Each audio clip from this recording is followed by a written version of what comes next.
Time now for Sid 6-0. This is where I get 60 seconds to talk with my face. Start the clock, please. Here's what's on my mind this morning. Day one of free agency happened yesterday. And here's a recap of what the Leafs did. They picked up goalie Ilya Samsonov, 1 year, $1.8 million.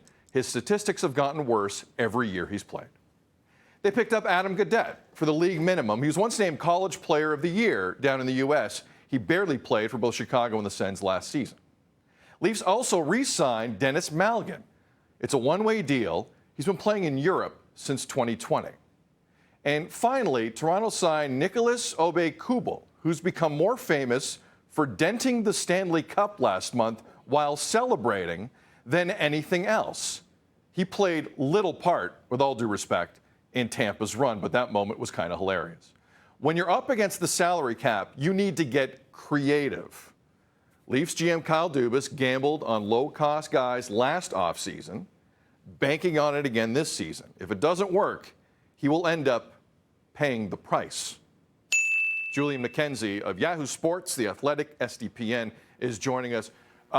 Julian, big picture, I'm going to step back here and ask you two things, and you can go. The Leafs' goaltending situation with Samsonov and Matt Murray, are they better this year than they were last year heading into the year? And generally, what else does Kyle Dubas have to do here? Because I still see some serious holes in the roster. My thinking with the goaltending situation, it's a bit of a risk.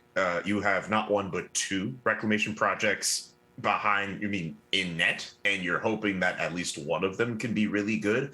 I still think a guy like Ilya Samsonov still has a lot to give at the age of 25. Matt Murray, in his case, I know he's had a lot of injuries and some concerns over the last little while, but he did show at least last year there were some stretches of play where he looked really good. So I think at least the goaltending should be a little bit more sure.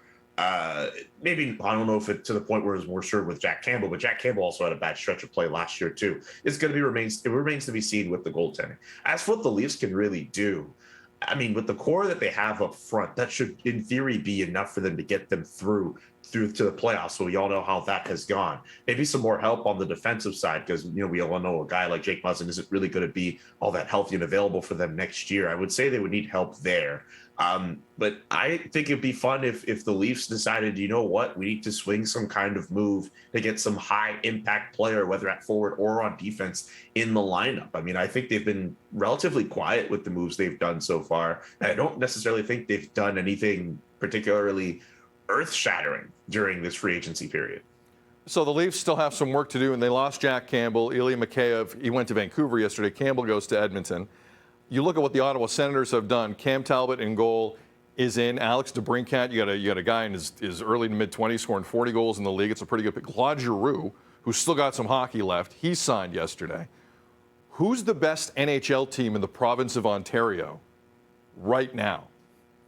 It's still the Leafs. They have the best player, one of the best players in the world, in Austin Matthews. They have a great forward core. They're a more sure of a team to make the playoffs than the Ottawa Senators are.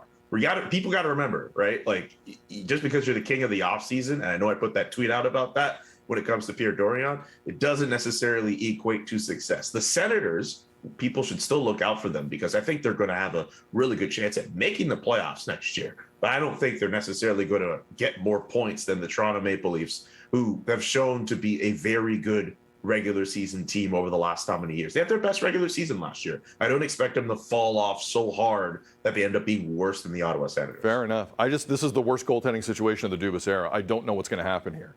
But I do like to stir it up a little bit, and shout out to Ottawa, because they haven't had much to cheer about. Things are moving in the right direction. Julian McKenzie, he's great. Follow him on Twitter. Julian, have a great day, man. Take care. You too. Say hi to CJ for me.